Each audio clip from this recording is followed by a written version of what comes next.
Oh, move the top.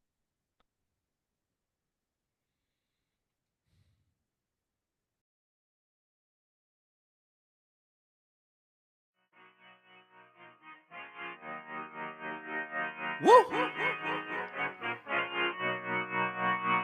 Woo! Look, I just been keeping my poise. Made by the million, but still unemployed. They text me about green, but not on Android. She not my shawty, she filling the void. I make the sounds that cut through the noise. He think he a man, but he chillin' with boys. Put down the liquor, start drinking LaCroix. The pain wasn't choice, but now I rejoice. My uncle had told me that I was the one. I played that shit smart, now my bragging and dumb. Lil' shawty had hit me, said she wanna come. Her dresses is black, but she not a nun. I'm so Pasadena, cause that's where I'm from. Some bangers, some hoes. Them with guns, they scheming for riches, they playing in numb. I'm second to wins, cause I'm second to none. Look, what the you think I do it for? Do it.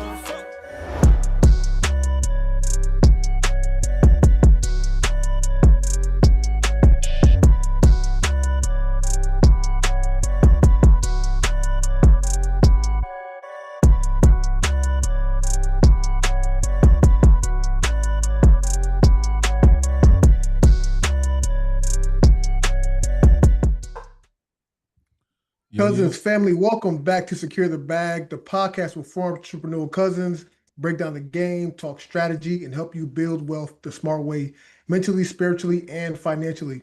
Tonight, we're getting into some conversations that hit close to home.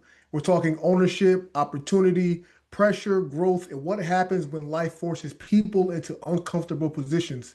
Sometimes the biggest lessons show up right in front of us, and most people still miss them. Hey, fellas, let's get into it, man. But before we start jumping into all the good market updates, all those things, let's talk about something a little bit more important, man. What My you got? birthday is around the corner. Just Oh. don't forget, give me a present. Memorial Day, holla at your boy. You can give me something off of stbclothingco.com if you want to give me a hoodie or a t-shirt. I appreciate you. Give me some merch. But yeah, man. When's Well, let's hop your into it, birthday, man. Mike? You said what, Gerard? When's your birthday? Memorial Day, my brother, May 25th. 25th? Okay. Yeah. So just get ready. If you want to give me a gift, you got to like go another week before. I got you. Yes, sir. We're gonna get you right. No, I don't want a gift. I don't want a gift. I'm just messing with Get you you. a couple But yeah, man, let's hop into it, man. Let's educate the people outside of my birthday, man. Let's get to some topics that's important. Brother Jason, you said you got some updates on the mortgage side, man. What we got today? Yeah, man. Inflation numbers came out the other day, and it was the highest inflation that we've seen in the past 3 years, bro. So rates have definitely been affected by it. They definitely went up. It affects the Fed fund rate. The Fed fund rate rises. It causes, speculators in the market to be fearful of what's down the line, and it increased rates. So we have slightly higher rates. They went up, so most of them went up like a quarter. Nothing too crazy, but it has affected the market. Um, Still get out there and buy. Still opportunity out there. When this news comes out, everybody becomes fearful. But this is just information we're giving you. You should take everything we give you as opportunity to go purchase a home, buy an investment property, whatever. Because when people are running away, we run towards it. And just hope you guys take this information and do your research yourself and run with it, or go to applyWithMrBenton.com and we can set up a consultation. I can break it down more detail for you. Yeah. I want to jump back. Repeat what you said for me one more time. You said that inflation went up. Is that what I heard correctly? Yeah. So inflation. So the inflation numbers. I can pull the numbers up in a bit. I had them up. I don't know what happened, but yeah, inflation is the highest it's been in the past 3 years when the numbers came out the other day. So yeah, it caused chaos in the market. So how does that? Just one question. We don't got to go crazy on it, but how does that affect people buying homes right now? Um, to, the short answer, it really doesn't affect people. It increased the interest rates a little. Okay. They have this calculation, which when rates go up a certain amount, how many people can't qualify anymore. So whatever that metric is that they're using, that's what that's the effect. But at the end of the day, we're mortgage brokers ourselves. We're able to get you lower rates than the Fed fund most of the time with decent credit, and we can work and try to figure out how to get you credits. We got 2-1 buy down, 1-1 buy downs. We have all these products to work with you to see if we can still get you pre-approved. So it's not cause for panic. I mean, we were in the 7s and 8s. Like I'm doing some refis now where people were in the 7s and 8s a couple of years ago. So it's not even close to there, man. I think today it was like 6.5, the interest rate, which I get it. It's not the best interest rate, but it's not 1985 either, where the rates were 18%. So just take the opportunity, take advantage of what's in front of you, because we don't know what's going to happen later, and you don't want to wait trying to predict the market that even the experts can't predict. Yeah, real quick, I think you said something even that needs to be pointed out as far as history. Like people don't realize like rates and inflation and taxes were so much higher in the past. Obviously, numbers were a little bit different, but like some in the past were like outrageous. Like Oh we my wouldn't even be goodness. able to survive, like literally right now, if that stuff was happening like it was back in the day. Yeah, it's just what's crazy about that though. The cost of living was much lower also. So Exactly, exactly. it's different because the times are different and the cost of living was much lower. So when I could pay $1 for bread and I could pay 75 cents for milk or whatever, I don't know. I was a little kid in the 80s, but Gas was when my cost of 99 living, cents. gas was 99 cents, right? When my cost of living was lower, I'm able to take on those other bills. But right now it seems like, you know, everything is rising with the tide, and that's where people are having a hard time. So don't 100%. stress. This too shall pass. Yo, Yes, sir. can I say something to that too, that a lot of people don't realize or talk about enough?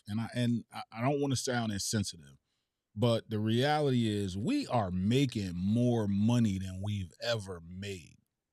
True. Correct. My son got a job making $20 an hour. Bro, when I was growing up and you had a job for 20, you had to go to Stop and Shop warehouse to make $20 an hour, and you stop what you're doing for that job for real. Like, like, so he, in college at a sneaker store. Like, you know what I'm saying? Like, it ain't even no crazy job. Yeah. I think you could get 17 an hour working at McDonald's for real. Like, so But with the cost of living, that's where I think the problem is happening. So it's like everything is going up. Eggs, like all the produce, right? All those commodities are going up like crazy, right? And as they go up, most cost of living is not. So even if I got a $5 raise, right? If it's not if that percentage doesn't creep with the inflation percentage, right, to cover that new cost of gas and eggs and milk and everything else, that's where I think the issues come in. But like you said, if you play the game and you have parents like you and your wife, and you can live at home and not want to be independent, what everybody's saying, you play the game the way we weren't taught to play it, you can live at home, you can stack your bread, you can help your family, and you can really save enough money and put yourself in position to win. It's just that most people want to be independent so young, take on so many responsibilities that their life just starts tumbling out of control. I think it's a flex to live at home. I mean, I'm older now, but if I was in a situation with most people, hell yeah, I live at home and I'll stack as much bread as I possibly can. Yo, let's move back in with our parents, man. Fuck it. Let's just go. Let's just do it. I would have. I got a lot of kids now, so I can't move back in with my mother. You got too many damn kids, King. Gotta have some space over there. Bro, multi-generational living. Tell her we coming home. If I could have did, I would have did it. Like, you know how much money I'd be saving? Man, listen. Yeah. King Gerard, man, we need some updates. What y'all got on the real estate side, the actual house itself? Go ahead, King. You get them. I got so many browsers. I have my stuff up here. I gotta close them. That's what I was just looking for. So while you getting them, Gerard, because I know you the numbers guy. I know you got it. I'm gonna jump in that. I don't got no numbers this time. I just So King Gerard said, That's exactly what he said. This shit when Mike said the numbers. Again, real estate. The numbers guy, man. Real estate. Nerd out right quick. Yo, I got no numbers for you, bro. Real estate is hyper local. I'm gonna keep saying that. And it is. The Connecticut market, that New Haven to Hartford corridor is still popping. And it's getting extremely tight for buyers. I'm thinking like 2020 bidding wars, like pandemic bidding wars right now are back. But I could tell you the competition is thick, but like nobody's bidding 100,000. Well, I don't even want to say that, but it's the competition is thick. And I got a confession to make. I'm gonna keep it a buck. I just lost a buyer. I just lost a buyer because she lost 2, maybe 3 bidding wars, and she felt like me and my team as real estate agents wasn't serving her properly or wasn't doing what we were supposed to do. And it sucks because, number one, I don't like losing, number one. Number two, like, I really care about my clients and what I do.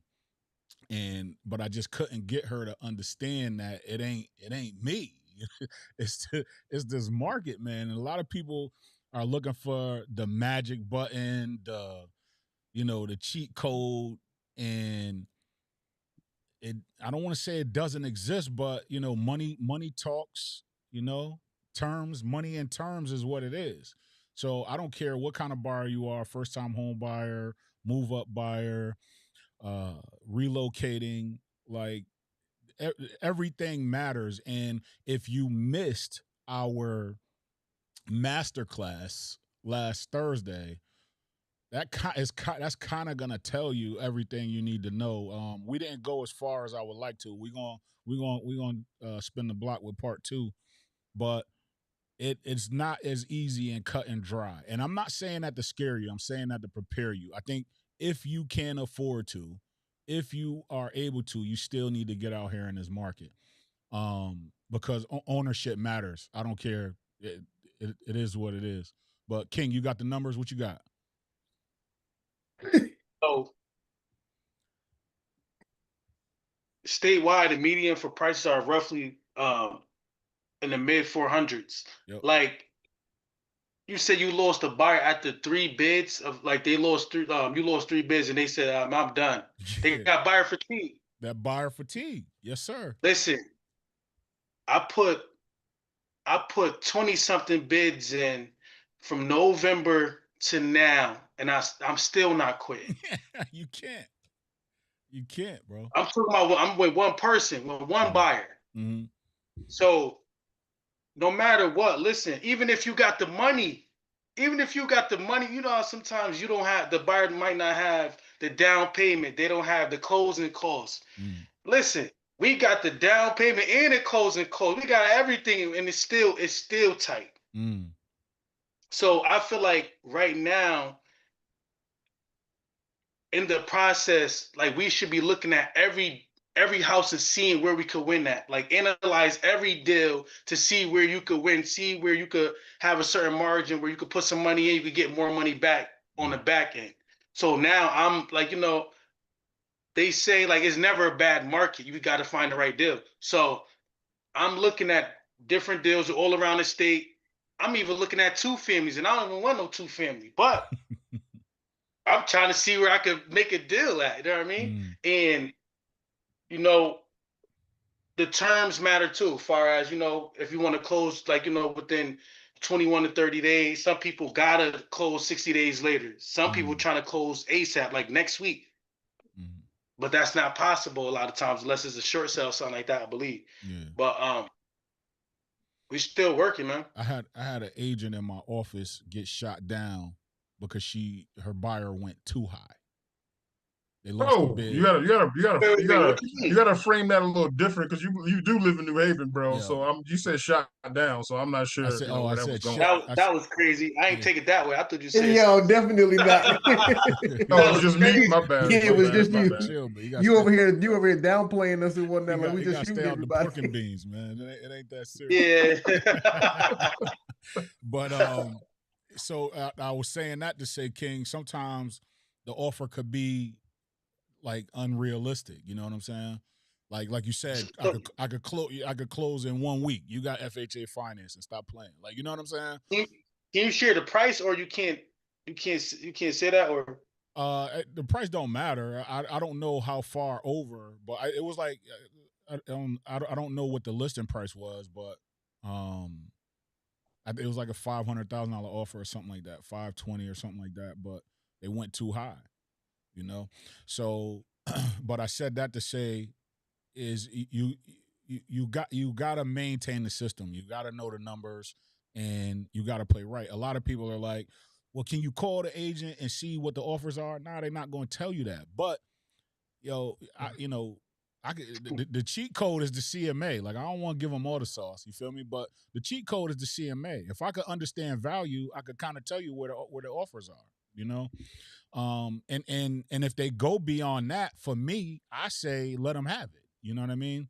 But to stay within reason, unless you plan on doing an appraisal gap, right? An appraisal gap is, this is my offer. If it doesn't appraise out, I'll give you X amount of dollars over that appraisal. Appraisal gaps are winning right now, and sometimes people are writing offers with appraisal gaps, but don't even have to use the actual appraisal gap because the houses are appraising out anyway. You know what I'm saying? But still, being ridiculous is ridiculous, and staying within reason is within reason. But yeah, it's definitely a tough market here. But like I said, if you can afford and you are ready, willing, and able to own, you should own for sure.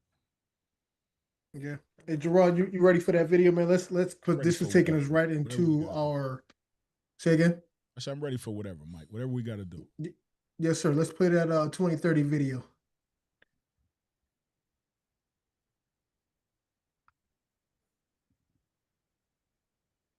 % plus of affordable housing within the next 10 years. All the narrative between the media saying you're better off renting and not owning. Why do you think that is? Everything today is on a subscription model. You can never buy anything anymore. And guess what? These big corporations are buying up affordable housing like there's no tomorrow. I shouldn't even be saying this because I'm partners with some of these companies and I see what they do. If I put out $100 million and $90 million of projects being sold to those companies or their fucking proxies, I'm boots on the fucking ground. You have probably maybe 5 to 10 years to buy a house, or else you're probably gonna be renting from a big motherfucking corporation for the rest of your life. These motherfuckers are gonna end up owning 60% plus of affordable housing within the next 10 years. Man, so I kind of the same thing we saying right now, man. We're saying it, but what you guys take? Do we feel like ownership, like real home ownership, is going to be unrealistic within the next 5 to 10 years? It can be, but I think location is going to be key. I think in the major cities, everybody's going to have to start looking to the outskirts of whatever metropolitan, major city they're around. Period. Like, you know what I'm saying? Like, even I was looking in Florida, I'm sending properties to Jason, and I'm like, yo, where's Winter Haven at? Like, how far is Winter Haven from Miami? Because the houses are cheap there. So I might have to, commute an hour or two or whatever. And then the same thing here. It's like, New Haven's what it's going to be. Hartford, the reason why Hartford is buzzing and it's in the news so much is because it's one of the last major cities in Connecticut where you could get affordability, or whatever affordability means. Like, it's the, I don't want to use the word cheap, but it's the most least expensive major city to buy in Connecticut right now. Major. Mm. And then I think after Hartford goes, it's probably going to be New London. Like, you see what I'm saying? So timing and location is what's going to play a factor in the coming future. But as long as the major corporations got bags of money, they always going to be a threat. You know what I mean? So you gotta get in, get in where you fit in, and as soon as you can. Yeah, that was a bar. Yeah, I think it's. Yeah, that was a bar. I think it's just urgency. I mean, this is really happening. Like, this ain't no fluff video. This is happening. Yeah. Like, it's literally happening. They had to put a law in saying that corporations couldn't buy single family homes anymore. Mm-hmm. Because what they're doing now is crazy. He mentioned a subscription model. Think about it. you can't even buy most products no more without it being subscription. They won't let you do single. And if they tell us you single, they'll try to double the price of the actual product, right? So what they're trying to do is they're going to buy single homes. They're going to build these complexes like rental apartments, and that's what they're going to give to everybody. They're not going to sell anything. They're going to own everything. People are going to be lifetime renters, man, and it's going to force people to go to these cities, like Gerard said. You're going to have to start migrating. Like, you got to do it now. Like, the crazy part about it, if you're not comfortable in life, you need to start making decisions now. That's the crazy part about America. We're not taught to be proactive. Everybody is just going to be reactive, and they're going to complain about it, and they're going to say, "Oh my God, the president and this person and Democrats and the Republicans and I heard that today. It just drove me freaking crazy. Like, shut up, like shut up. Like you have an opportunity to figure out how to make this move, right? We come from, I hate saying come from nothing, but we came from a place where we didn't have silver spoons. We wasn't raised with this knowledge. We had to go out there and acquire this knowledge and buy land and learn how to do this and buy properties and trial and error. So it's happening, people. You don't got to take my word from it. Just do the research. And people are not going to tell you about it, but I'm telling you, they were telling people during COVID and after COVID for like 3 years, don't buy. Wait to buy. Why they're out there buying it? They're like you said, 100 million. That's lightweight. 100 million is lightweight. These hedge funds have billions.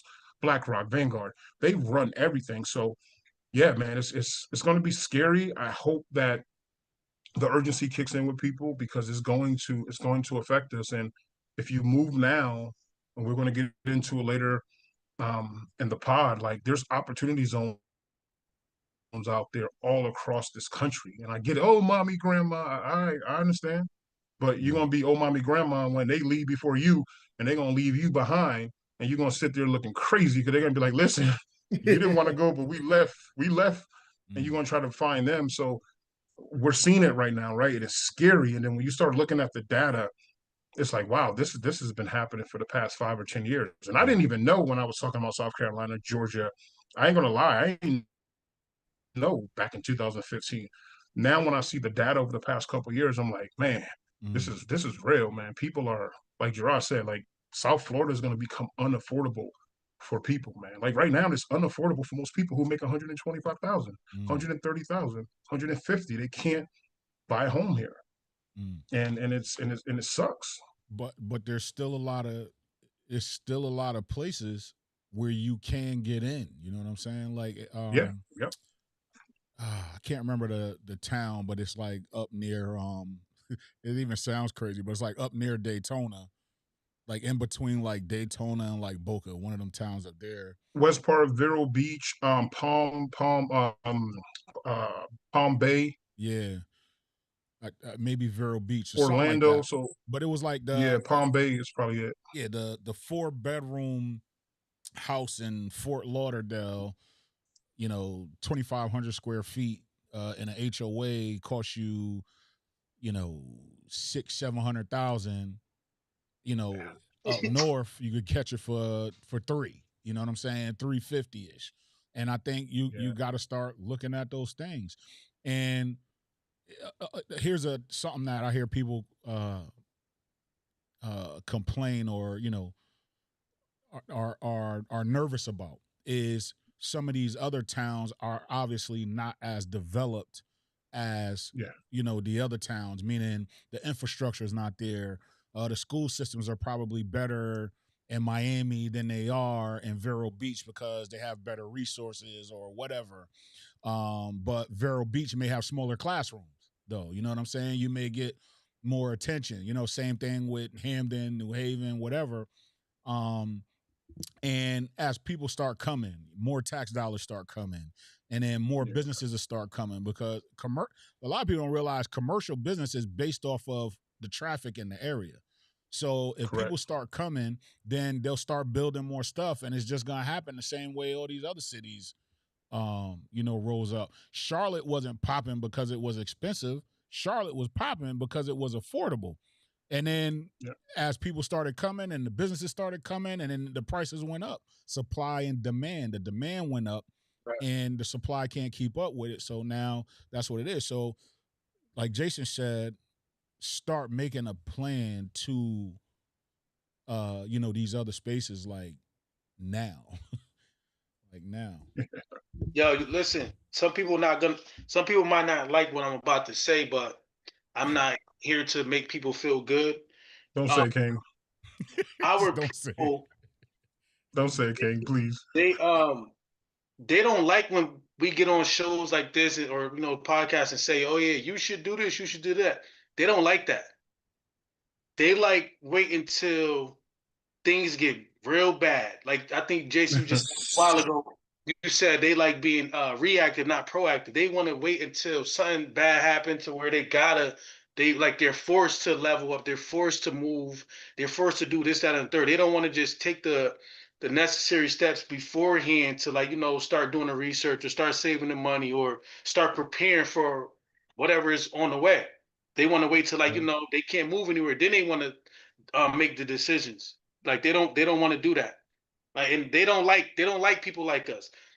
They don't like the people like us. Like we're trying to give information, trying to educate. Like, yo, listen, do this. This is what the numbers are saying. This is what statistics are saying. This is what this person, he's a billionaire. This is what he said.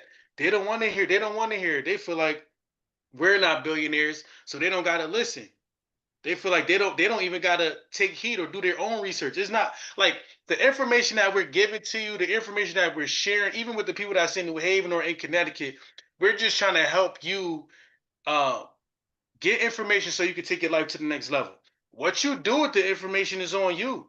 But you can't say that, oh, nobody ain't tell you, nobody ain't try to show you. This is not the 1980s. This is 2026. We're here sharing information. We don't got to do this, but we're doing it because we love what we do in our personal lives, and we want to help people win. We want to help you take yourself, your family, and your legacy to the next level. Mm. You know what, King? I saw something the other day on social media, and they were like, stop telling people how to spend their money. So first of all, that's what I'm talking about. We're never telling anybody what to do. I'm not telling nobody how to live, right? We're basically telling you how we came from where we came, our experience, what we see every day in the market, because we are loan officers, realtors, financial advisors, insurance agents. We have a team. We're seeing it. We're not, even if I didn't do it, I'm looking at statistics, and statistics are saying this, and I'm watching out my window and I'm watching it happen. So you like, people get upset for giving information, bro. Like, take the information, do what you want with it. Like, I don't care who give me information. You only got to have a dime. A homeless guy on the street can tell me how to make my life better. It's just information. You take it, you use it. If not, don't use it. But if somebody's doing better than you and living better than you should probably take some information, or if somebody's giving you some information that might help you because you don't own a home and you rent, and you're in a place where you're not going to make more money in the next 4 or 5 years because of your job and the way raises are, the way people, their money is not being given out at jobs no more. The wages are not going up. So you take the information, you process it, use what you can use, whatever else, dump it out. Don't get like, it's our culture sometimes, and I hate saying that, but it's true, because when you speak to other, not just black, I'm not just talking about black American, I'm talking about Americans in general. You speak to other cultures, bro, who are not from this country, they're like sitting there soaking it up. But your own family members can sit there across, watch you win, and they'll sit there and stab themselves in the heart because they're like, I'm not taking advice from none of these dudes. And you sitting there, you're like, okay. But when you drowning, family or not, I'm not going to save you. I'm going to let you drown because you was too stubborn to take the information, and I'm going to be too stubborn to pull you out of the water. Yeah, like a lot of that comes, what I believe, from is there's individualist. I don't know, I won't say that's where it comes from, but a part of it is that individual lifestyle that we try to live so much. You know what I mean? Where I gotta do everything on my own. I gotta, like we talking about, even living by yourself when you don't have to live by yourself. You make things harder for yourself. Like, no, if you need more time to grow, to build, take the time to grow and build, regardless of where you at. Better for you to be in a lower position trying to build yourself up than to be hanging on by a thread, about to be living on the street. Right. At the end of the day. Trying to prove a so point. we have to figure out, and again, this is what we always discuss, is us coming together as a family build community, get out of the individualistic mindset. Because obviously we come together more, we could build more, we could do more, we can have more. Right. I can't, Mike, because if somebody see me driving a freaking 2002 Honda, they're gonna think, "Oh, I'm broke." You know, you can't like it's the mentality. Like nobody's watching you, nobody really cares about. Like they're gonna see you in a Honda, they're gonna say, "Oh, that shit fucked up," and then 10 minutes later they're gonna forget they even saw you. So it don't even really matter. Yo, Exactly. think what you want, man. Like Yeah, like my who old cares? Honda and your new Honda. You got a crazy car note. My car paid off. That's a fact. You can just come take your car when they want. My car's so old, nobody not even gonna come take it. They might take it, but yeah. But that's the difference between me and them. I'm not trying to look like I'm this, that, and the third. I'm focused on getting there, like in real life, in real time. I could get a new car right now, but that's dumb. Like I be saying all the time, like, why would I do that? That don't make sense. I've got places I'm really focused on going, like things I'm trying to make happen, or not even trying, because to try means to fail. I'm striving to get these things done every day. Say that. Yeah. So let me ask you this, man. So obviously we know there's a lot of individual mindset, right? There's a lot of I'm not going to take advice from you. I'm not going to do this. I'm Right. going to my own make things difficult for myself. But what mindset shift is like if somebody's looking at this or they're watching us, they're like, man, I do live that way.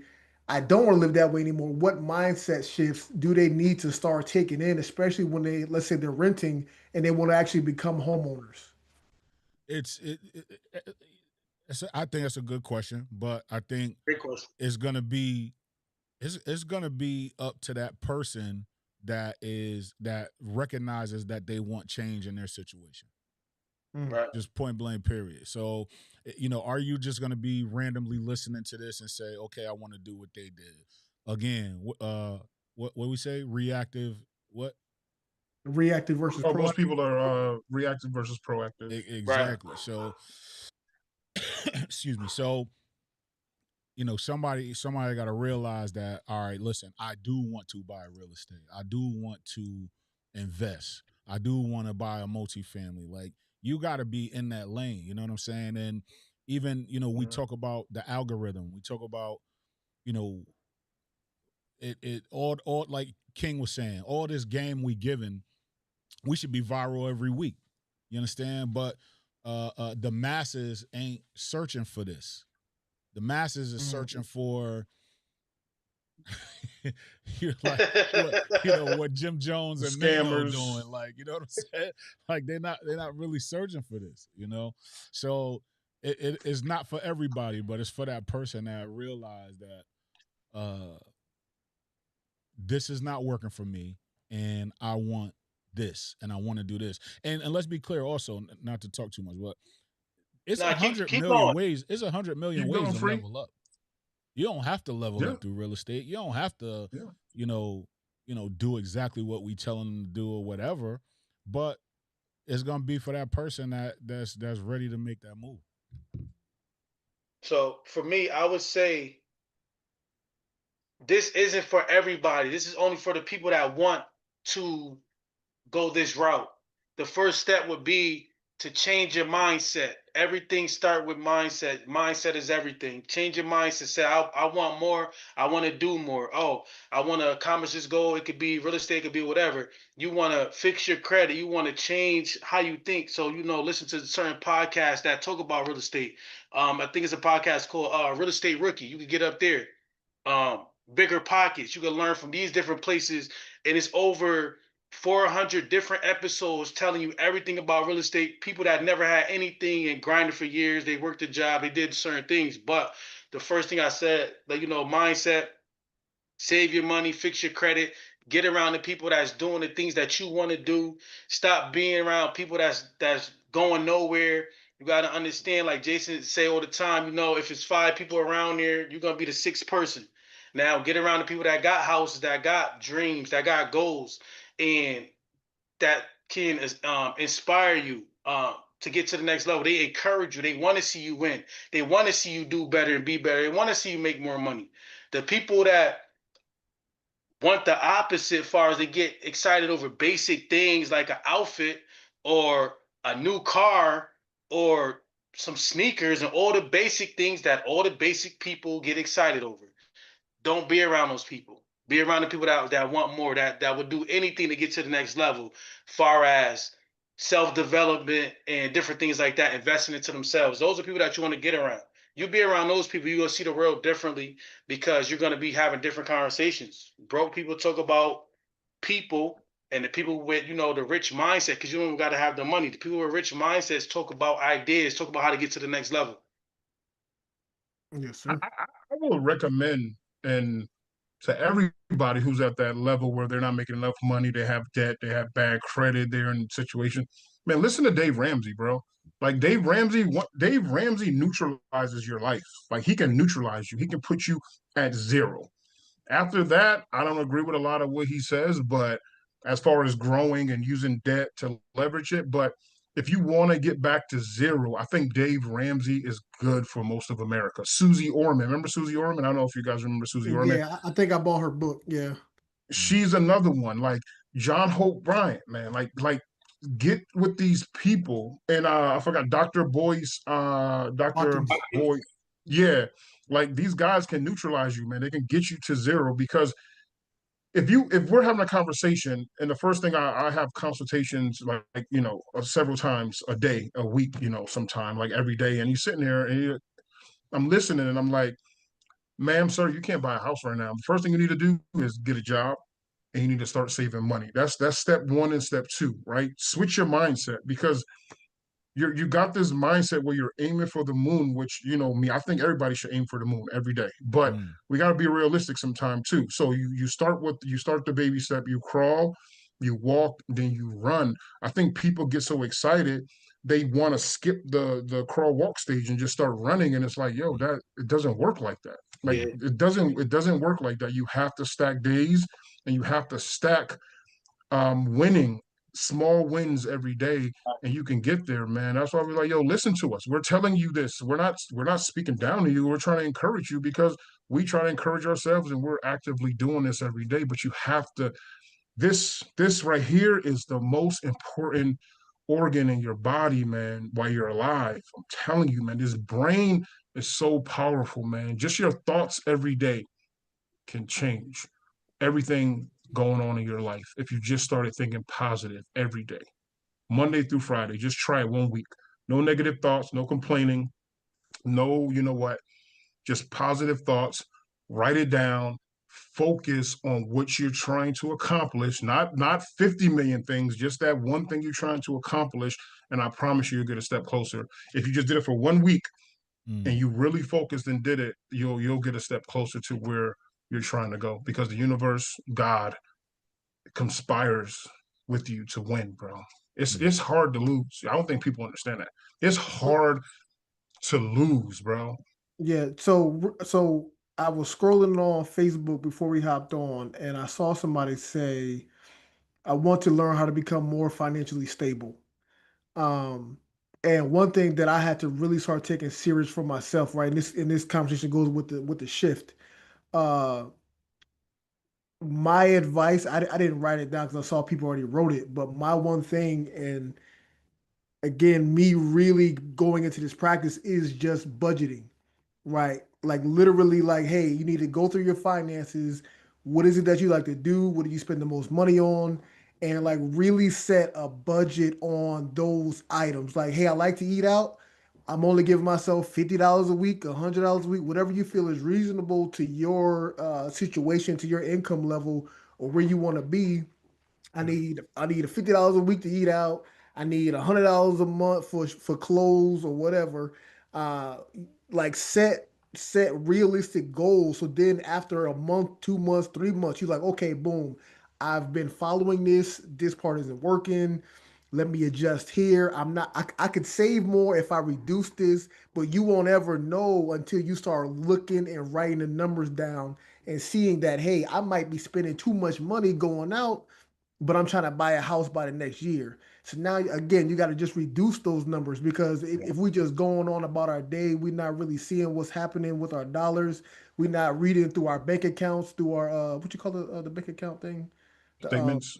yeah, the statement. If you're not reading your statements and nothing like that, it's like you playing blind. So one shift, mine would be write the numbers down, follow the numbers. Don't give yourself grace. Unless you can find something to where you don't have to pay for it. Like for me, like I'd be like, hey, I wanna do something a little extra on this. Well, right now I ain't got no haircut. I didn't pay for my haircut, but that $40 went to what I wanted to do. So I'm gonna wait till my birthday. I'm gonna get ugly right now. That's okay. I'm gonna line myself up, call it a day, and when I'm ready to go get me a haircut, I'm gonna get me a haircut. Just because that's how I like to do things.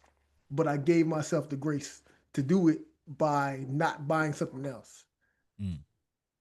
Discipline. So yeah, sorry. Yeah. That's a bar right there, Mike. Like it's like if you don't if you don't track anything, and I got more. I was always a frugal person, but I realized like you said, Mike, I'm looking at my statements, I'm tracking, I'm like, yo, why am I buying this stuff? Like it's stupid. You're spending $200, $300, $400 on crap. That's why when people be like, I'm broke. I'm like, no, you're not. You just mismanage money. No matter how much money you make, you can save something if you're surviving, you know? And I everything you just said, bro, like write it down, bro. Like write everything down and track everything. And guess what, Mike? I'm not gonna lie. You shouldn't have a budget if you can barely pay your bills. You shouldn't have a $200 to spend, $50 a week. No, you need a cook.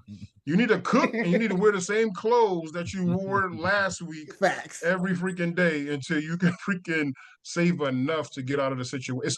And this is only if you're trying to get out of a situation, you're miserable and you're unhappy. If you're happy with the situation and you cool with doing that and you cool with driving the Lexus, if you're happy, that's the goal, is to be happy. Mm-hmm. And for some people, it sounds bad. It sounds like, oh, what? So you saying I can't have fun? You saying I can't do this? Sometimes, no. Sometimes you got to go sit your ass down somewhere. Sometimes you got to be in the house for a month, 2 months, 3 months, to even see that it's possible to save the money. You don't even have to work for the goal of buying a house. You just need to say, hey, I need to sit down for a minute, save an extra $100, $200 a month so I can see that I can actually put money up. And like, okay, boom, now this is achievable. I have achieved something. Like you said, take the walk, then we're going to take the crawl, then we're going to walk it, then we're going to run it. But you can't run it, crawl it, or walk it until you start crawling. I try to go backwards, it threw me off. You do it though. They'll call you with 100. Hey, I need this $100 to turn to 10,000 by next week. Like, bro, I can't help you, bro. I don't know nothing that can do that. I'm sorry. Yeah. I was gonna say something, but I'm gonna leave it alone. I don't want to go back down the rabbit hole we was before. So we've discussed this. Well, you know what? I wanna stay on the same topic, but I want to kind of move it a little bit along because we get on time. But Jason, you had dropped a screenshot about private equity. I just want to read this real quick. Gerard, do you have it up or no? I don't think we talked about that, but I'll just read it if you don't. Private equity firms are buying up mobile home parks and doubling rents, forcing retirees out of their homes. This conversation here, goes along with what we were discussing, but like I think Gerard or Jason, you were pointing that out earlier in your conversation. Oh, well, no, it wasn't even a conversation. I'm thinking about before we hopped on. You said something, but I don't want to discuss that. Oh no, I was talking to my wife. We were were having a conversation about our personal stuff that we own, but it's sad. Like it's sad. I'm a capitalist. So if I'm saying this, I think it's sad, bro. Like they're going after a segment of the population that's their only way for them to survive, right? Mm-hmm. Is to be in these mobile home parks, and these are like California, these are like Tennessee and Texas, right? And they're in these parks, and these hedge funds and these private equity firms. That's basically private hedge fund. They're coming in, and they're buying these mobile home parks, and they're doubling and tripling the rents in some parks. Remember, the majority of these people who live in these mobile home parks around the country, and I don't know if you guys know, there's multi-million-dollar mobile home parks around the country. Mm-hmm. There's luxury mobile home parks that the mobile homes, a 2-bedroom, 2-bathroom, 800 square feet, it costs $1 million. Like they have some on the East Coast and a lot in California, and then the desert in Arizona, and I think a couple other areas that I've seen before. But they're going into these places and they're buying it. They're buying them up, and then they're going there and they're raising these people rent. So one of the ladies in one of the older couple in the article, I think they were from Tennessee. They went in, they took the rent from $325 and raised it to I think $575. The majority of the people said they can't afford that jump, and this is they own their mobile homes. They're just paying the land to rent, to put their home on the land to rent it. They can't afford that lot rent anymore. So they were forced. Some of them were forced to sell their mobile homes and move into apartments. Right? They can buy land and move the mobile home to their own land and hook it up, but it's going to cost them more money to do that because it's just to move a mobile home in some places costs $3,000 to $4,000 just to get the home 4 or 5 miles down the street. It can cost money. So I just, it sucks because these are older people, right? It's older people, right? White, black, whatever, liberal, Democrat, conservative. Like, bro, these are Americans who are being forced out of their homes. And guess what some of these older people are saying? They want to die. They just don't want, like, there's like, what else can I do? I can't afford to live anymore, which makes it even, sadder. Yeah. And just to point out just a little bit more as far as it seems like, okay, from 375 to 500 ain't that much of a jump on a monthly basis. It doesn't look like it from like when you just look at those numbers, but when you're looking at someone that's retired, that's not working anymore, that's got a budget for the income. It's like, you're not bringing in any money anymore. All the money you done stacked up over the years is now dwindling down. Unless you did it properly, is now dwindling and dwindling and dwindling. And now you're like, man, listen, what started out at $1 million was at 800, now at 500, now at 300. And it's like, now my $300 a month went up to 500. That's an extra $2,000, $3,000 a year. Now it's dropping even more, even faster. So it's like, you want strict income for the rest of your life unless you decide to get back into work. So, but why do you guys feel like this is even happening? Why target such a community that is very vulnerable? Is it just because they are vulnerable? Is it because it's easy? Or is there other strategic things that's happening behind the scenes that we don't really see? Well, why not? Right. I feel like this is America. America, is capitalism. They want to buy something low and double the price and triple the price. They want to make more money. They know that these people been living in these places for a long time, and they feel like they've been getting over. So now they want to get over on them. How they say it's a dog eat dog world, man. This is just what's going on. Not saying that it's right. I'm not even saying that it's wrong. But this was happening. Yeah. Like this is listen, this is happening all over America. This happening everywhere. They're buying something, they buy the projects and knock it down and tell the people that grew up in that area they can't move in no more. They putting half for people that can't afford and the other half for people who that make double or triple the money or the rent or whatever. So I feel like it's going on like that everywhere. Everybody's figuring out how they could get in and make some money or make double the money. It's just what's happening. Yeah, I think yes, it's America, just like you said, and the old plans on how I can invest my money and make money. I don't want to say they're not working anymore, but there's other things out there that I could purchase. And Jason, you talk about it all the time. Yo, we could grab mobile homes for 10, 15,000. You know what I'm saying? So I got less of a buy-in, but I could turn over the same profit margin that I would if I went and bought a $300,000 house. The numbers are the same. You know what I'm saying? So for me, I think it's just math and opportunity, right? So if I wanted to, if real estate wasn't my thing, or so why are there more food trucks than restaurants? There's food trucks on. You can go on every corner, and sometimes, there's multiple on a corner, right? Where there might only be space for only one restaurant. So because it's cheaper, I could buy a food truck for $10,000, outfit it, and I'm making the same amount of money as I would as a restaurant. And not only that, I could go wherever I want to go. You get what I'm saying? So the math and the opportunity.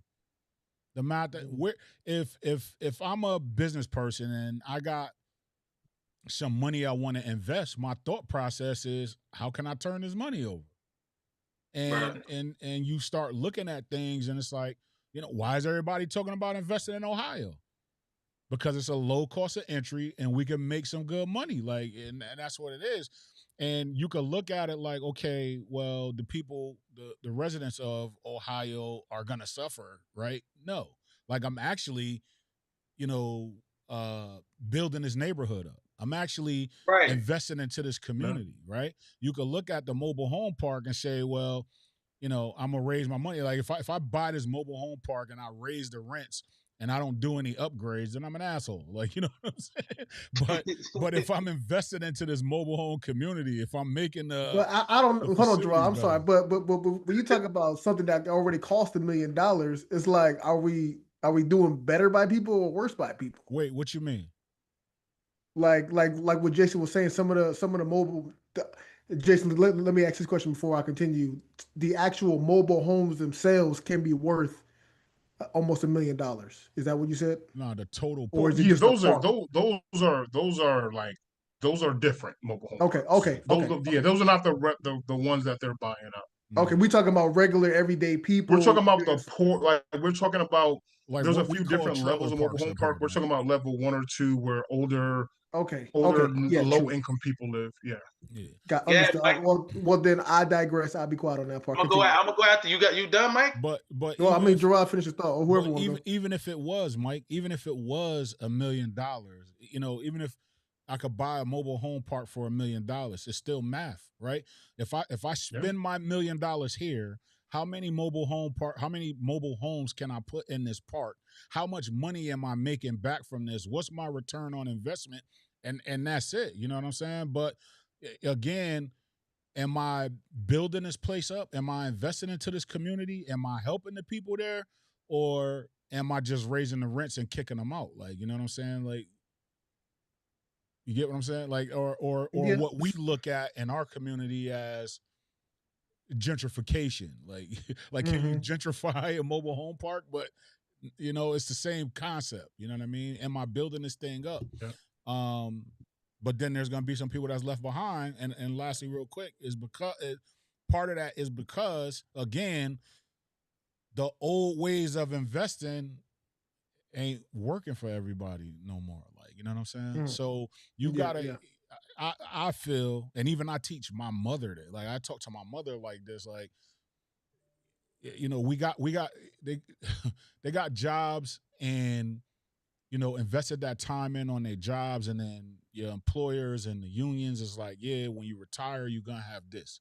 But nobody in those union meetings, nobody and at these employers is taking into account the inflation. It's taking into account that gas ain't 99 cents no more.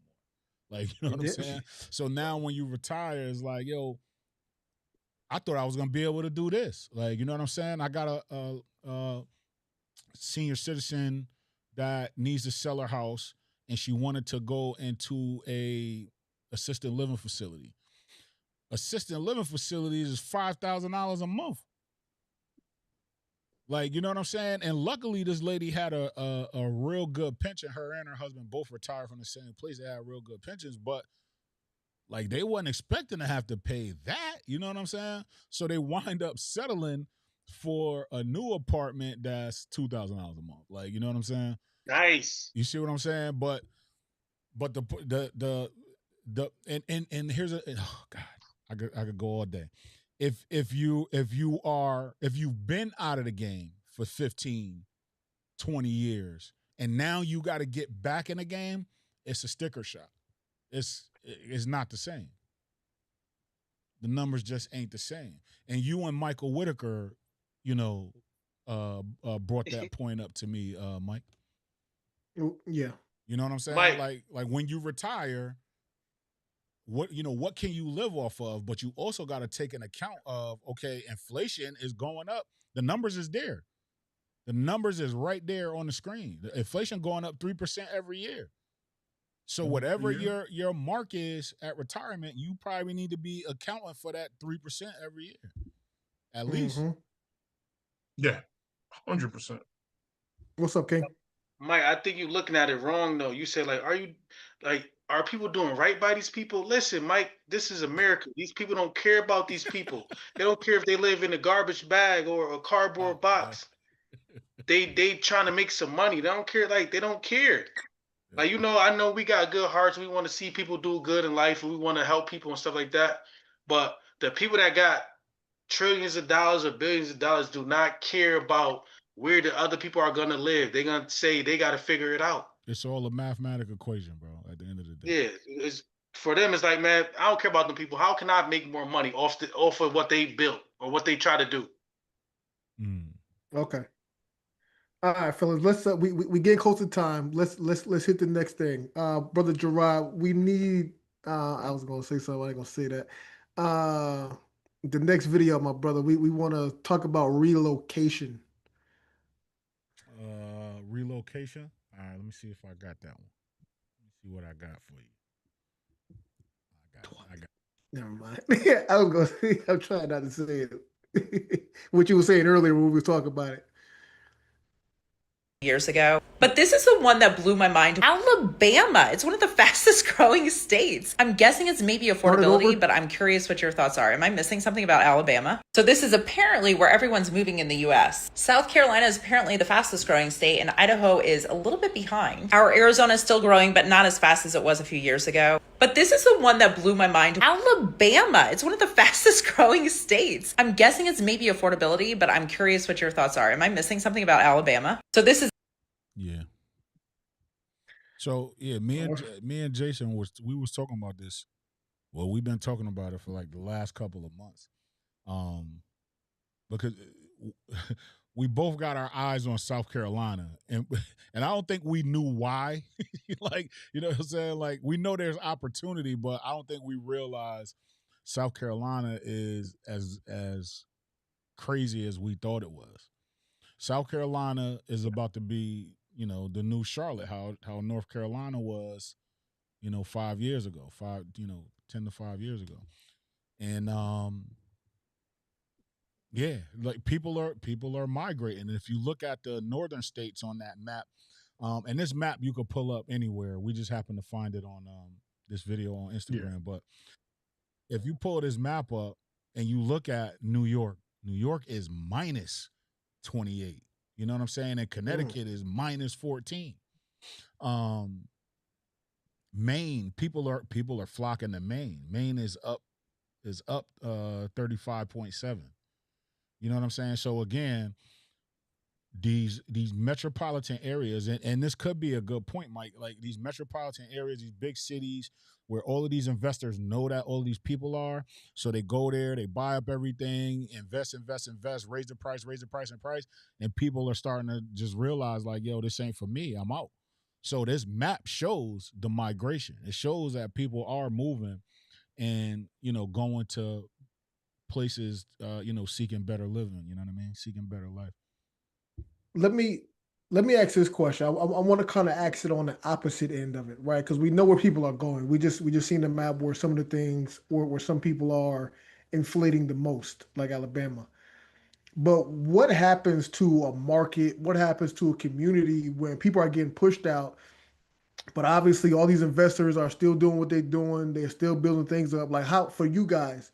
What does it look like when like real original people with some real culture are like out of like New York and it's just nothing but millionaires and billionaires just hanging around? Do we feel like that's a society that we want to see happen, or is it just like, what you guys thoughts? I don't want to keep going on the question. It's a big, we live in a huge country, right? Yeah. People keep forgetting that the majority, and this number, the majority of Americans live on the East Coast. Bro, if you look at a map of the actual population of the United States, majority, like probably a quarter of the United States is empty. Right? When you go through the pockets on the map, you literally see population. Even if you see it at nighttime when it's glowing, you see the lights are the busy big cities, and everything else is dark. Yeah, right. true. So very true. You know what I mean? So everything else, most of it is underdeveloped. So what happens is, it's just the money is going to shift people. Like I was watching it. I think I sent it to you guys. The guy was like, "Yeah, if I was in New York, they're going to shift from New York to Florida. Now they're leaving Florida to go to Dallas. Remember, Austin has been blowing up the past 5-6 years. Austin, Texas has went crazy. They've grown so big in the past 5-6 years that is insane, right? It took the cost of living there, and the taxes up there have skyrocketed because of the migration. It's going to always happen. You just got to figure out how to get in and build something so your generations down, after you have somewhere to go, so they don't got to play the same, whatever you call it, hot potato or whatever, they got you got to figure it out, because it's expensive, man. Like, to live in these metropolitans is expensive. Now, it's a couple things. It's hard, right? I have this discussion with family. If you got a good job, like a state job or a county job or something that you can't transfer, you can't just leave that job, right? Without having ducks in a row and being prepared. And if you're not ready to retire, you can't do it.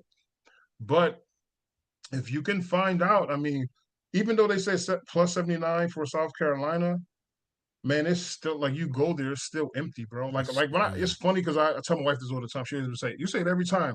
I'm like, when I'm driving from Miami to South Carolina, most of the time it's nothing but land, like just empty land. So they say, oh, it's too many people, it's overpopulated. Like, no, it's not. It's just everybody is condensed into these big these areas that makes it seem busier than what it really is. But the majority of this country, man, it's land everywhere, man. Yeah, I this is kind of, it's on topic, off topic, but not.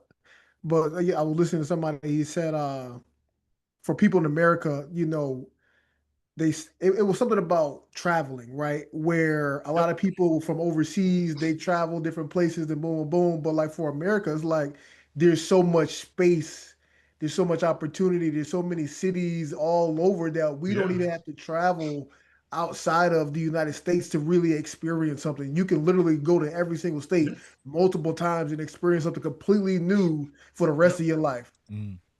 There's so much opportunity out there, and you're absolutely right. But when we are in these cities, it feels like, man, America is just crazy. It's so much going on. It's like, no, not really, not as much as you think it is, because social media and everything else that we see just depicts a different picture than what's actually out there. So that makes a lot of sense. When I was driving trucks, I experienced that, Jason. Like, it's like once you get out of Texas and into New Mexico, like back then, like there's no cell phone service until you get to Las Vegas. Like, it's bad, bro. I'm sorry, even Vegas is crazy. How much like space? Like, Vegas is small. I thought Vegas was like crazy. I'm like, you got all this land just sitting right here. It's ridiculous. I hate Vegas. It's in the middle of a desert. If you go through the desert, and then like it's miles and miles and miles of just dirt, and then you just come across a little town with 10,000 people. You know what I'm saying? All mobile homes. It's crazy. Telling people, do not move here. That's why on South Carolina, I follow some pages. They're saying, do not move to South Carolina. Do not mess our way of life up, you Northerners and you Western people coming here. But the funny thing is, when I lived in South Carolina, I moved there and I lived there for 2 years.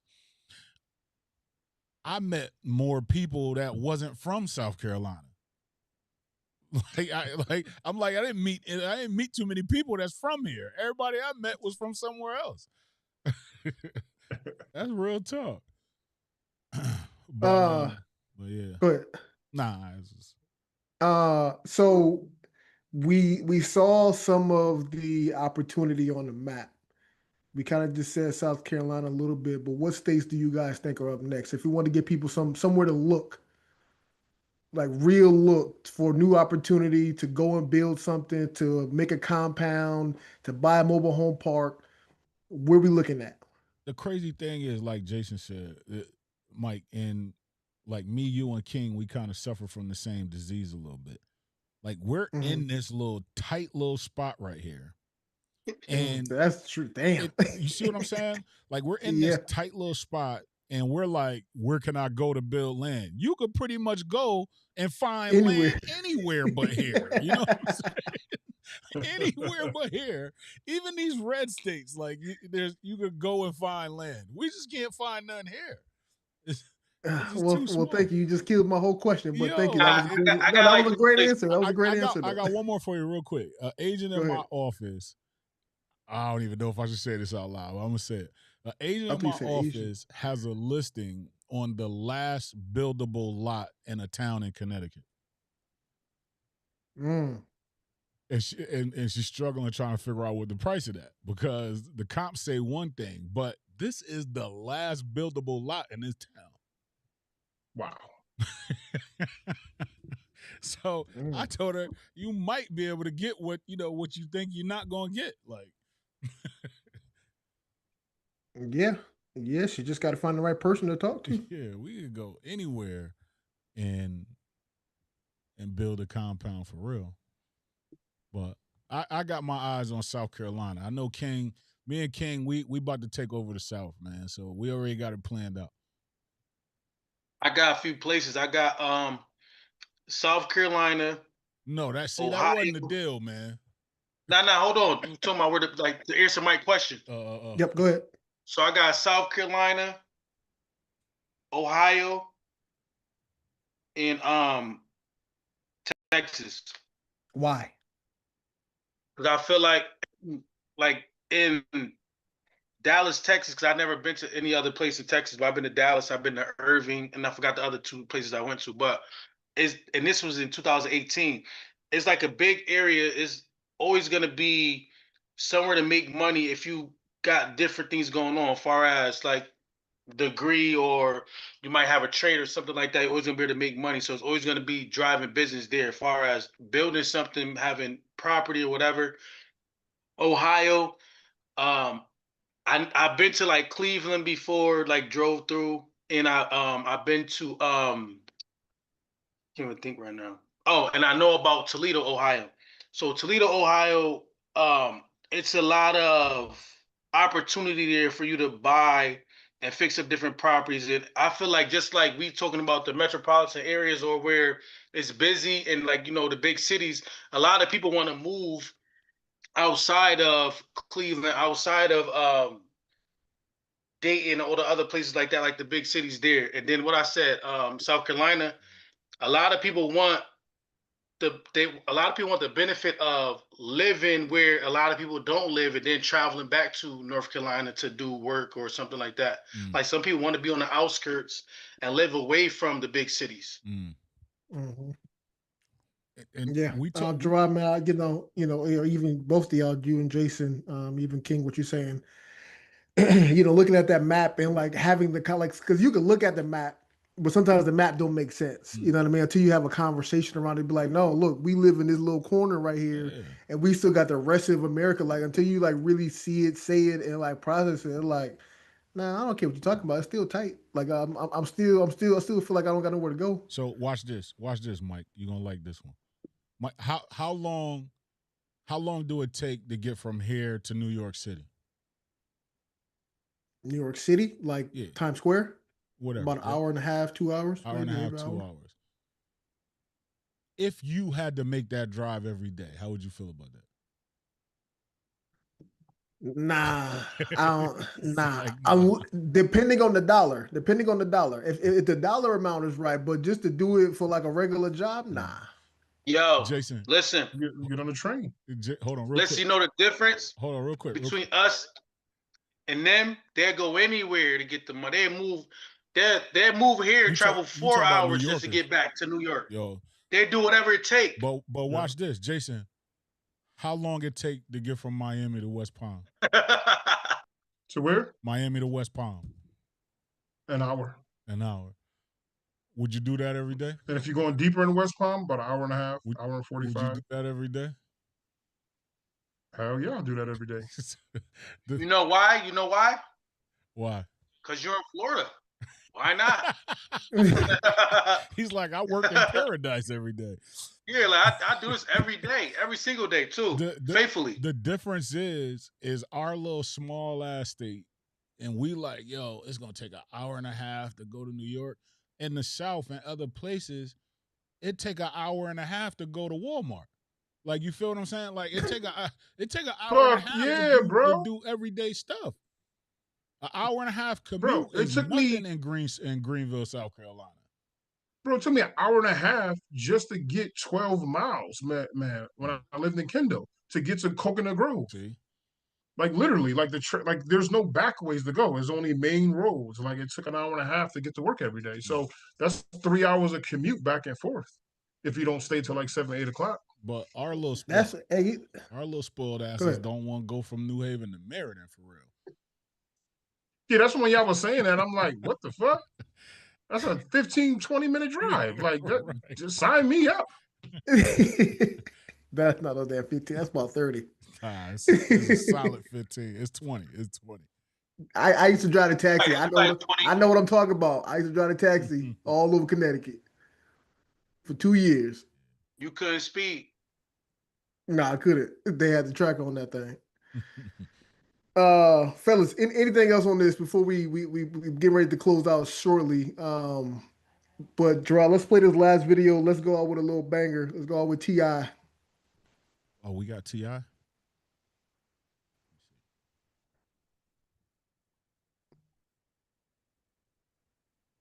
Let him know.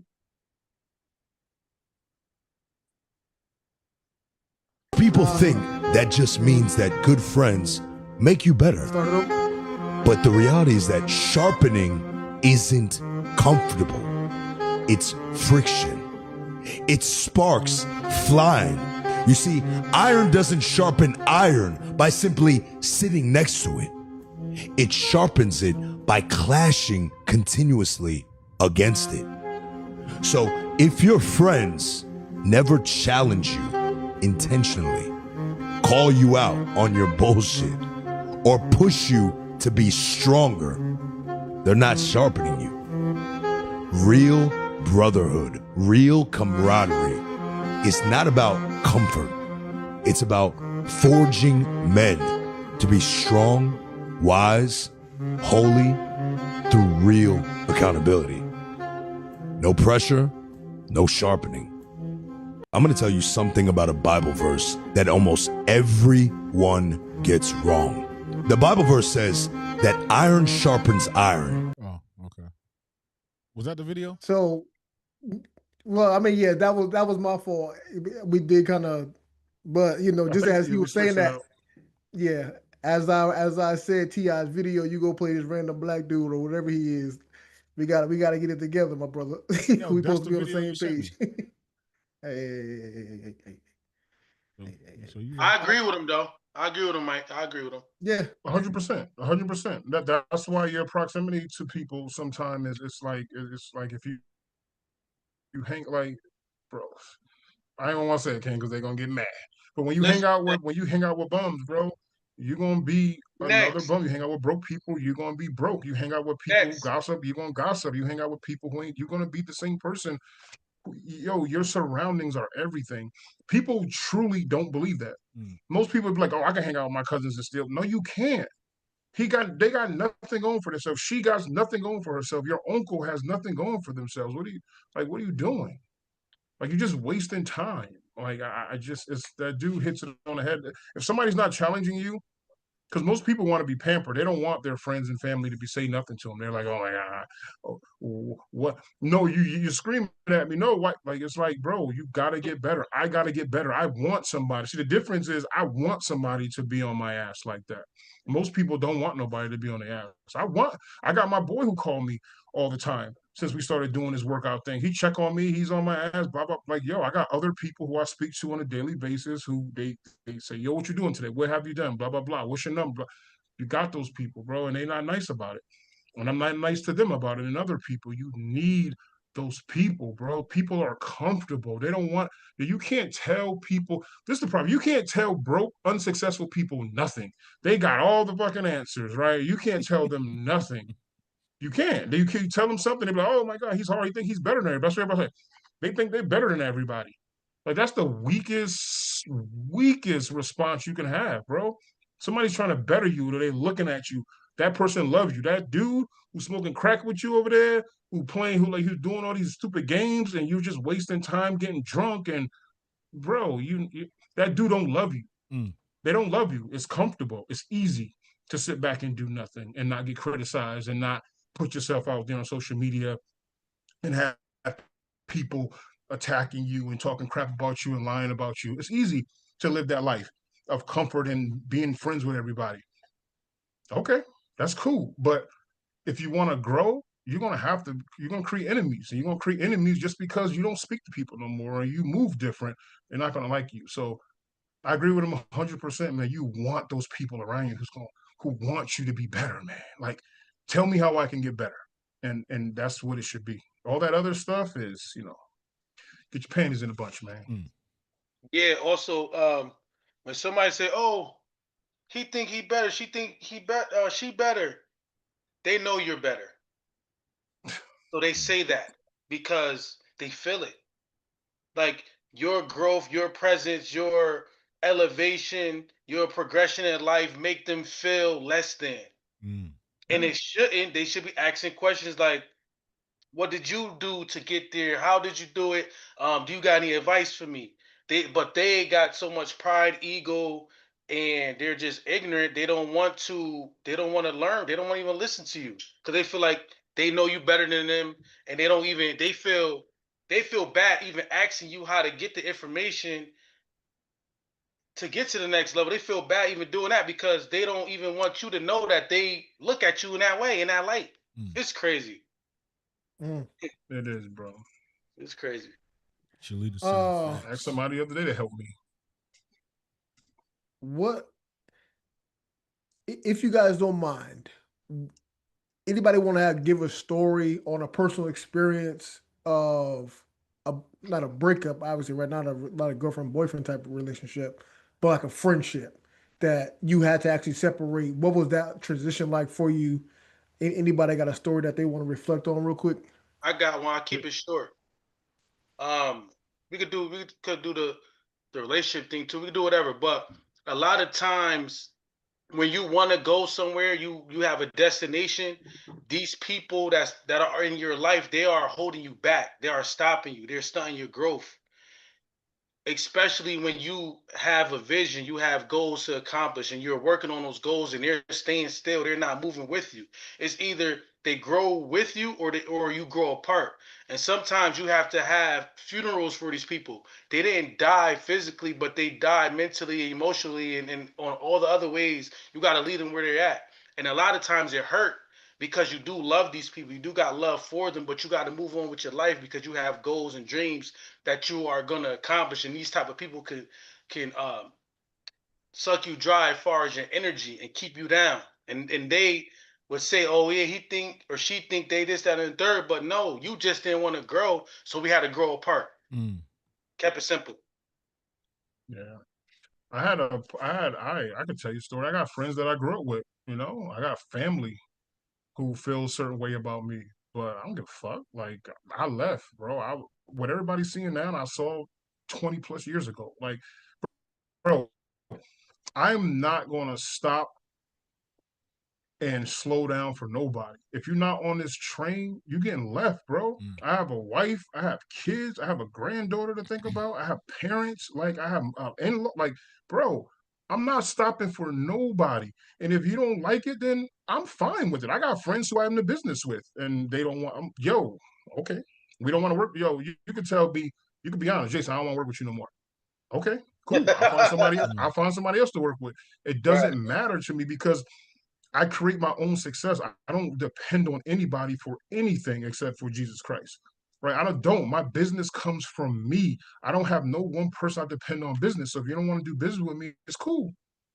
But guess what? When my business is rolling, don't ask me for nothing. And that's what I'm dealing with now with certain people. And it's like, I'm living a life that I created. And if you get upset about it because you didn't create this life, because I left where you were at, and you're mad because I didn't stop and bring you with me or slow down or sit there with you and complain every day, it's okay. You're going to have that in life, bro. And you got to separate from those people, because literally what King just said, those people, anybody who's not pushing you forward is holding you back. Right. That's a fact. I'll give you mine, but if I give you mine, I'm not dropping the gym. Man, you dropping the gym if I tell you to. Now you gotta drop the gym. You try to take the easy way out. See, I'm about to sharpen your iron real quick. You still dropping the gym. Question, bro. Like, you know what I mean? Keep it simple. I don't know. Keep it light. Don't make it too personal. I don't know how to do that. I mean, so I think we all saying the same thing, man. But I could tell you that I went through similar situations. I'm trying to keep it simple. I went through similar situations. But one thing about me is I'm extremely loyal. And you know what I mean? Like my day ones is my day ones. You know what I'm saying? My cousins is, my cousins is my brothers. My brothers is my brothers. Like, you know what I'm saying? My kids call all my people uncle. You get what I'm saying? Like, so I'm extremely loyal. But I realized that what I wanted and what I strive to do, my conversation changed. Like, you know what I'm saying? Like, I don't talk about the same shit no more. And I will still spin the block. I'll still come check you. You know what I'm saying? Like, I think I told this story, but my uncle passed away, so everybody go to my uncle's house to chill. You know, we in the park, in the driveway, cracking beers and reminiscing and da-da-da-da-da, bro. I pulled out my folding chair and my laptop like, yo, I got to book these showings for tomorrow. Like, you know what I'm saying? As you should. It's like, yo, like the conversation changed. Like I was out with, I don't even want to say it. I don't even feel right saying. I was out with some of my newer friends, like, you know what I'm saying? Some dudes that I consider my bros that I kind of met in, this second half of my life rather. And we was out for like 3 hours today just looking at properties and like, you know what I mean, strategizing and brainstorming, and I had a blast. You know what I'm saying? It wasn't no liquor involved. It wasn't, you know what I mean? It wasn't nothing. Like, you know what I mean? Like the conversation just changed. Our interest levels has changed, but I still love my day ones, and I'm gonna spin the block. I'm gonna say, you know what I mean? But if our conversations don't align, mentally, I just can't force myself to stay, like, you know what I mean? To stay there. Like, yo, all right, y'all good? All right, cool. Like, we out. Like, I'm out. I gotta go nerd out somewhere. like that's what it is. But I still love my people, man. But I think the conversations change. Yeah, man. I mean, one thing I pulled from that is like, for everybody, everything is different. Not everybody's going to take on the same mindset. Of course. You know what I mean? Where you just kind of like, hey, I can't talk to you no more. It's like, no, you just kind of put restrictions on some people. Yeah. We can only hang out in certain settings. We can only hang out once a month or whatever it may be. Not everybody is good at just cutting people off. You should be. You gotta get better at that. Them niggas gonna kill you. You should be. Yeah, you should be. Cutting people off for no reason, nah. Like it got to be a reason. No, King. No, listen. You already know, JC. I already know. Bye. Nah, I'm saying if you focus on getting to another level and they're not, that's the reason. It don't got to be nothing more than that. It could be that simple. It don't got to be they did this, they did that. But like you texting somebody and spending time with people, that's cool if that's what you want to do. But when you, like Gerard said, he's loyal.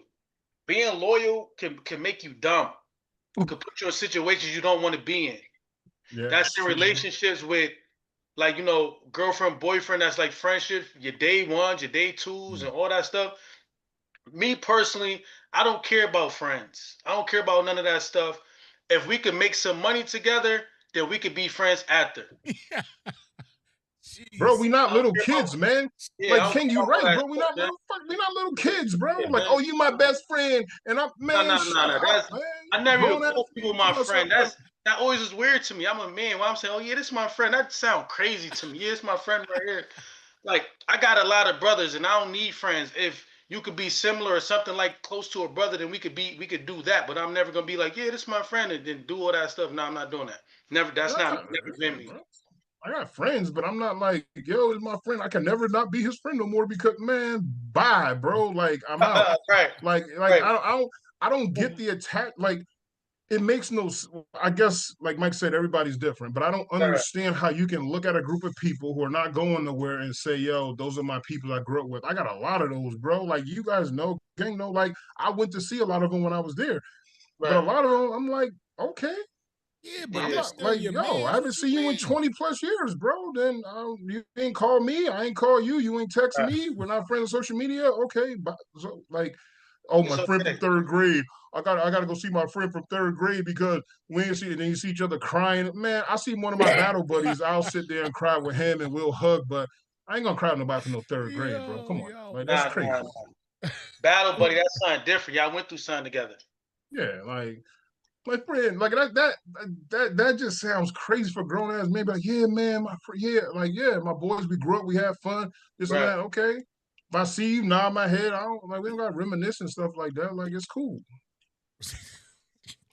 Yeah, I love all my people, man. But I love everybody too. Yeah, if you ain't trying to go where I'm trying to go, I can't waste my time trying to persuade you on why you should come this way. Like, I just thought about something. I've been talking about a lot of this stuff that I'm doing right now in my current life for the past 10 years. And now people are like, yo, listen, I'm trying to get my credit fixed. I've been talking about this stuff. Come on, man. Like, now it's like, if you need it, like, hit me, but I ain't trying to bring you with me. If you need something I can help you, I'm gonna help you. But I'm not doing all that extra stuff no more. What stops most people's opportunity in life? They'll say one or two things. My family, I can't leave my mom, my dad, I can't leave this. Then they go, oh, I don't have any friends there. I don't know anybody.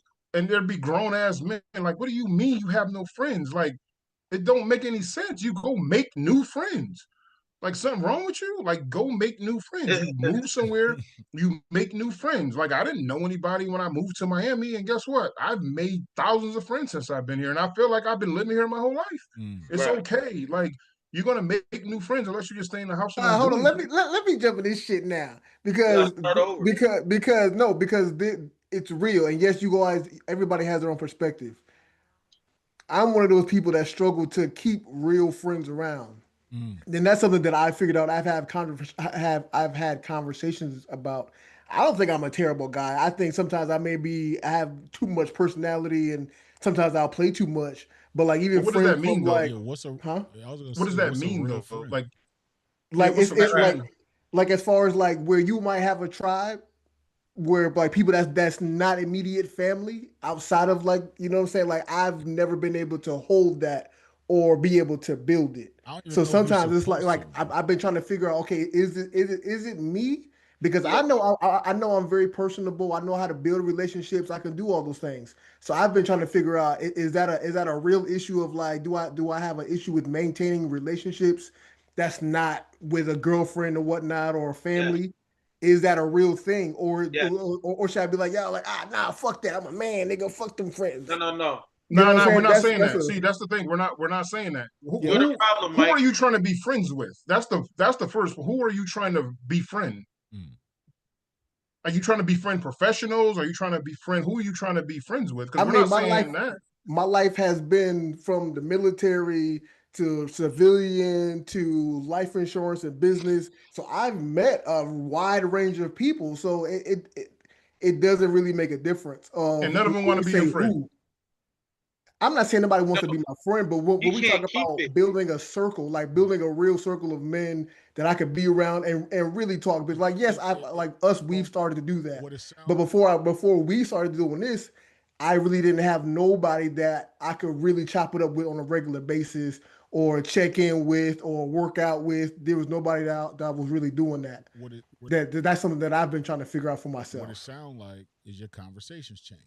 Like, you know what I'm saying? Like, like you Every level. The dudes. Maybe, I don't know, but you know, I'm just that was just my thought of It's like who you trying to befriend though? Like it's like the people that you expecting, or like in order for you to say what you just said, you probably looked at these people and thought that that's what it was gonna be, or that's what you wanted out of it. Yeah. But right. Conversations wasn't changed. The conversation changed.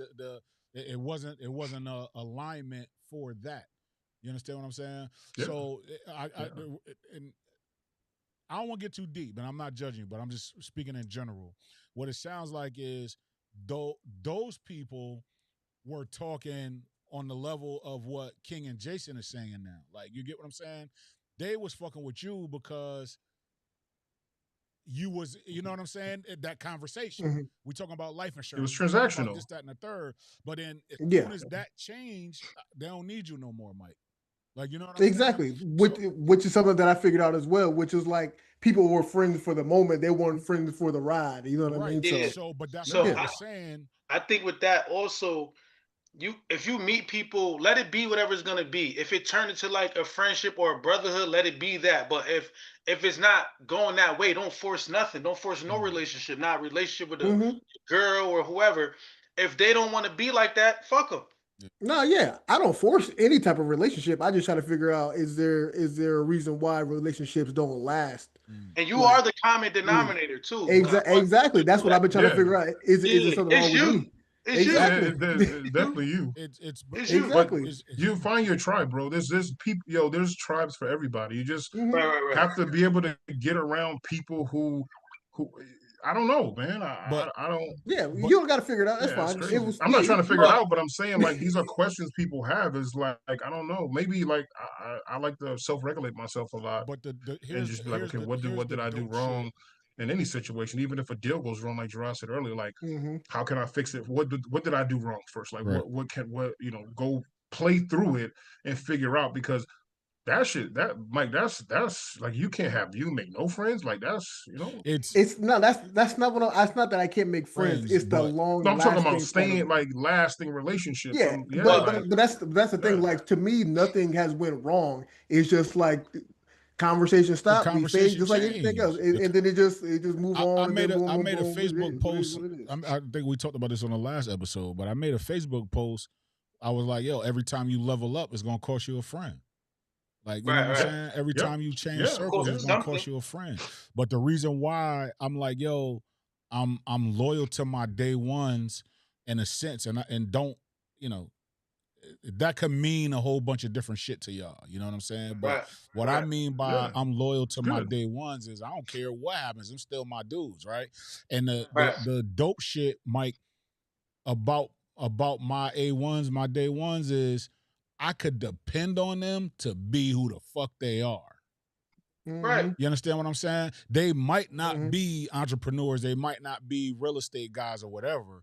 But even I notice in this business lonely as fuck. And we talk about that too. This business lonely as fuck because you can't relate to everybody on the shit that we deal with every day, right? So when I get stressed out, I know I can always go back to my A1s and take my mind off of shit. You feel what I'm saying? Or laugh and do the shit that we always did.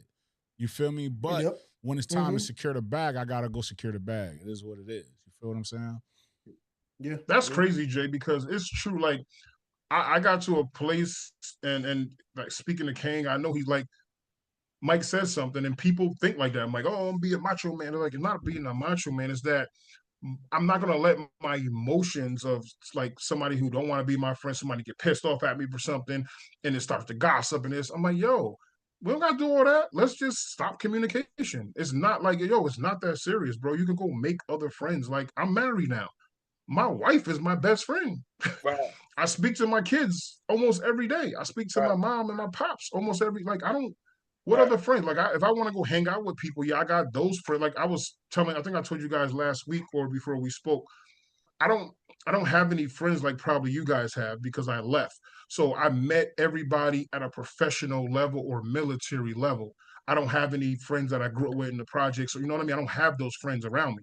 So everybody that I've met since I've been in Miami have either been military or I've met them on a professional level. So that that's a little different type of, I'm meeting different people, older people, not younger people, you know what I mean, that are professionals. So that could be a huge difference also. Yep, yep.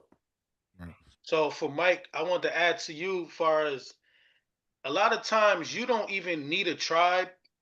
Like initially, you need to become your own tribe. You need to be like, be okay with you being you. And then you're gonna attract the people that need to be in your life. Or the people that you want in your life, they're gonna come to you. You gotta first be who you need to be first, and everything else that you want in this world is gonna come to you. Like I'm living proof. And Jason said something about like, having like, the people that you grew up with, like far as in the projects and different things like that. It's only a few people that I speak to that's from like where I grew up at, certain things like that. But other than that, my network and my people are people that I met in the last year. Like even Josh, I met him a year ago, and he connected me to a whole lot of other men. So now I'm connected to all kind of men. So far as where you want to go and where you want to be, everything is gonna align the way it's supposed to. So don't worry about nothing. Just keep working on yourself, keep growing, and keep building who you want to be in your life. They're on the way. Yes, sir. Thank you for that. And fellas, last thing, this was some great conversation. What's up, Dre? You about to say something? I was going to say in closing, like, don't chase nobody. Yeah. You get what I'm saying? Like, I had this conversation with my son when he was little, and he was on the PlayStation. He's like, you want to play with me? You want to be my friend? I had to tell you, bro, listen, you don't beg nobody. You know what I'm saying? Hey, yo, give me that joystick. You don't beg nobody to be your friend. Like, you know what I'm saying? The people that's going to be your tribe, they're going to be your tribe. You don't got to, because then you're going to start doing stuff that you don't got no business doing just to be in a circle that you don't even need to be in. Yeah. Right. I'm not doing the gym. I'm not. So dropping the gym, Jason, Gerard. Great episode, fellas. Thank you for all the the good words of wisdom and all your old head stuff you got going on. Gerard, it's that time, man. To hop in your bag. I'm out, bro. I'm like Rick Ross. I was like Rick Ross, bro. I done gave you everything already. Yes, sir. Go ahead and drop your gym. No, I'm serious. I'm not dropping the gym. Yo, listen. All right, go ahead. Why he being a little baby? I'll give you a little one. Yo, it's the same thing. Well, listen, we talked about a lot today for real, and I'm conflicted on my gym. So it's like if I had to give you a gym, it would be do two. Huh? Do two then. Nah, I don't want to do two, but yo, God. He always act like he got so much to say. He don't got nothing. That was I don't know what to say. It's too much. That's why I didn't want to do it. But yo, man. I mean, change your circle, man. Change your conversations. Thank you. Appreciate you, my brother. Brother King. I would say for my gym, stay focused on where you want to go. Don't worry about who you lose along the way. All the people that you need and want in your life, they will be in your life, and they will stay. The meaningful people will stay, and you gotta understand something too. Every person that you meet is not gonna get you to the next level. So the people that you met up until this point, they're gonna fall off, and then for you to go to the next level, you got to meet some new people. And then once you get to where you want to be, then they're gonna fall off. Then you're gonna meet some newer people because it's always a newer level to get to. Yes, sir. That was beautiful, my brother. Jason, I'm gonna go. You'll take us home. Man, mine would be obviously like, share, subscribe, comment, all those good things. Follow us across YouTube, Instagram, Facebook, Snapchat, anything of the nature. I don't think we got a Snapchat, but follow us. But the real gem would be, man, is to, if you are looking to make a shift, go take a class, whether it's like a personal finance class, a communication class, or if it's go find a new circle, go take a step, right? If there's things that you want, go step in the direction of the thing that you want. Don't just sit there and keep looking at it. Take an action on what it is that you want at the end of the day. Brother Jason. Yeah, personal development is everything, man. You don't need people, bro. You just need you, and you will attract everybody who you want in your life by changing you. And I think we lose that sometimes, and we don't understand that we want the world to change, but the world changes as we change, and you got to change who you are, and those circles will start to come around you. You'll start to magnetize, and you'll start to attract those different type of people who you want to be a part of, and who you want to them to be a part of your circle, your tribe, or whatever you call it, man. So get better every day. Consume positive educational things. Stop consuming what you consume every day. That thing starts to imprint on you, and you start to live out these lives of this stupid crap that you consuming every day. And just be happy, bro. Like, life is good, man. Just be happy. Smile and help somebody out every day. Give a homeless person $1 tomorrow. Yes, sir. Family, cousins, tonight's conversation was a reminder that pressure changes people. Whether it's the housing market, relocating for a better future, or the people around you pushing you to grow, nothing valuable comes easy. If this episode challenge your perspective even a little bit, make sure you subscribe, share this with somebody in your circle, and keep building with us every single week at 7 p.m. every single Wednesday. This is Secure the Bag, where growth is the goal and comfort is never the assignment. Gerard, drop my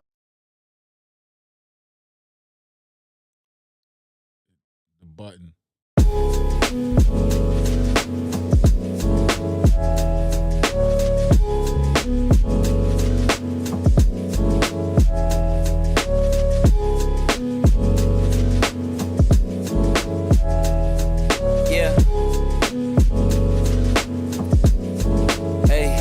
Beginnings on the cusp. Not too old to adjust. Old dog, new tricks. Remember, I was just a pup. Something dirty in my cup. Clean soul, good karma is a must. Still my shooter in the cut. I was stuck inside a rut. Played the game, made bank, moved G. Anything to get a buck. You won't find me in the club. I'm in the lab trying to sharpen up the sword, swinging blades at these scrubs. Flock like bugs to the light, getting right. Treat my hoes like these raps. I don't really got a type. Off top bullshit. All I needed was a mic. Yeah. Hey, pass the rock, it's all butter. Pack your bags and take flight. Don't worry, it's all covered. Hey, live your life while you can. Our days are all numbered. Rain could cause thunder, but the sun comes after, clearing up the disaster. Isn't it lovely? I ain't looking back, I'm focused on what's in front of me. Everybody day's a number, but I'm still here luckily. I know that God got me, so I'm in good company.